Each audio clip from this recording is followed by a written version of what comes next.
Hello my friend. Un petit peu d'anglais ne fait jamais de mal. De bon matin, les amis. Non, sans blague. On va partir sur cette carte NBA. On va avoir 4 matchs au programme. Là, je m'emballe complètement. Il n'y a pas 8 matchs. On n'a que 4 matchs. Ça va être très court. Normalement, là, dans la nuit de lundi à mardi, on nous habitue à mieux, mais là, il n'y a pas forcément de quoi débattre. J'ai hésité à inclure le match de NFL de ce soir, le Bills Broncos, mais bon, les cotes étaient pas ouf. Et j'avais pas commencé à parler NFL, même si je vois bien les Broncos. Go, du coup, on va partir directement sur la carte du jour, sans plus attendre. Winamax sera notre bookmaker du jour. Winamax qui double votre premier dépôt immédiatement en free bet dans la limite de 100 €, ce qui est plutôt pas mal, un bon petit bonus. De bonnes cotes sur la NBA avec Winamax, et sans plus attendre, nous allons rentrer dans cette carte NBA. Deux petites cartes en l'occurrence. Donc, nous allons commencer avec un Raptors Wizards. Toronto qui occupe la 11e place de la conférence Est, un bilan de 4 victoires, 5 défaites. Neutre à la maison, 2 victoires, 2 défaites, tandis que Washington est en back-to-back, il vient de perdre ses 2 derniers matchs et occupe la 14e place de la conférence Est. Du côté de Washington, c'est plus ou moins déjà la crise, honnêtement. Jordan Poole n'arrive pas à trouver son rythme, on sent une saison galère pour les Wizards. Et du côté de Toronto, honnêtement, c'est pas une équipe moi qui me fait rêver, je trouve qu'il y a beaucoup trop d'incohérences dans cette formation des Raptors. Après, est-ce qu'ils vont réussir sur le long terme à rééquilibrer tout ça? Moi, j'ai quand même vachement des doutes avec Toronto. Vraiment, j'ai un peu de mal avec cette équipe. Mais après, sur le long terme, ça pourrait le faire. Là, du côté de Toronto, comme du côté de Washington, il n'y a aucune absence majeure pour ce soir. On va peut-être retrouver des absences du côté de Washington dans la mesure où elle est en back-to-back. Et à partir de ce moment-là, moi, je préférais partir sur une grosse perf offensive une nouvelle fois des Washington Wizards qui certes sont 14e de conférence Est mais qui inscrivent une moyenne de 106,2 points en moyenne par rencontre en NBA sur les 30 franchises qui ont fait la 6e attaque de la ligue. Et ouais, en plus je trouve que le prono concernant ce match, plus 109,5 points Washington Wizards est à 1,78.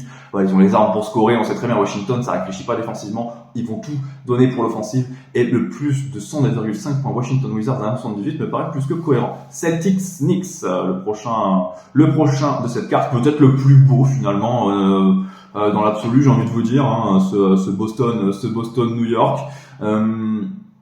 Une équipe de Boston qui est censée rouler sur la conférence Est avec Milwaukee et Philly, et du côté de New York on sait très bien où elle va se placer comme d'habitude. Normalement ça devrait faire entre 7 et 4.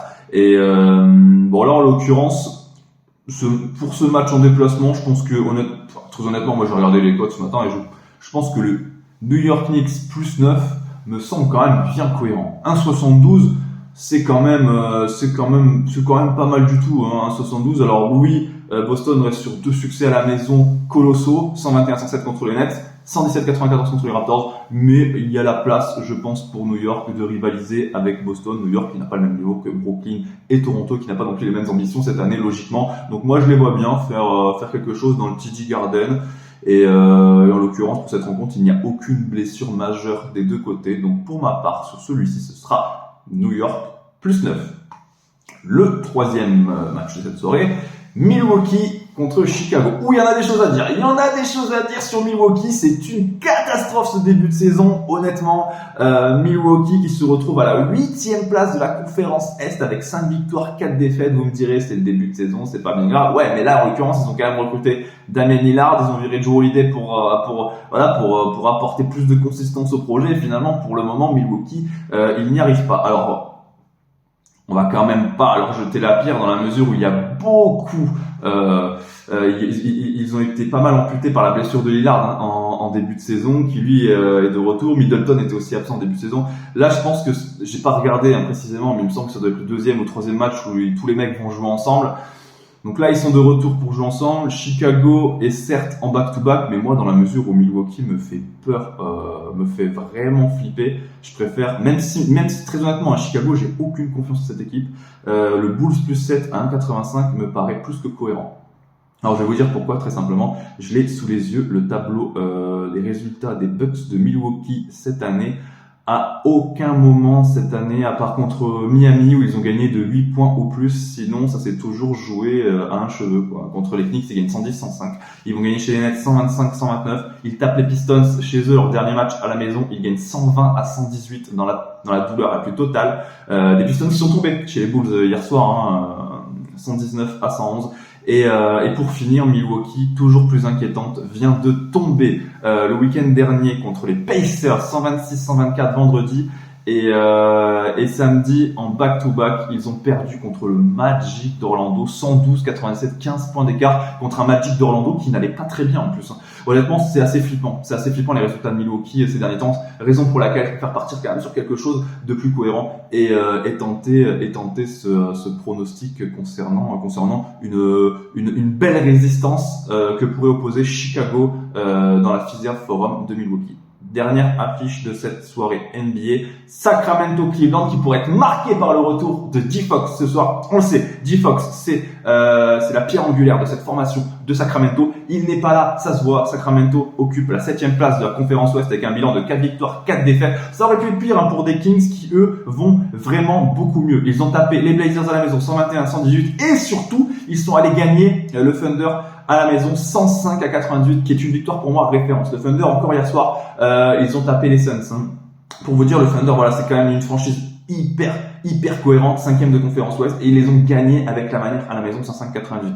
Quand on connaît, alors oui, vous allez me dire que Cleveland a battu Golden State lors de son dernier match. Mais Cleveland, historiquement, ça a jamais bien réussi à la maison, et je pense que tôt ou tard, la vérité va éclater. Cleveland qui ont normalement terminé la saison en négatif, en déplacement. Quand on connaît la force de frappe des Kings de Sacramento à la maison, qui pour rappel l'année dernière avait un très beau bilan, mais c'était aussi une équipe très performante en déplacement.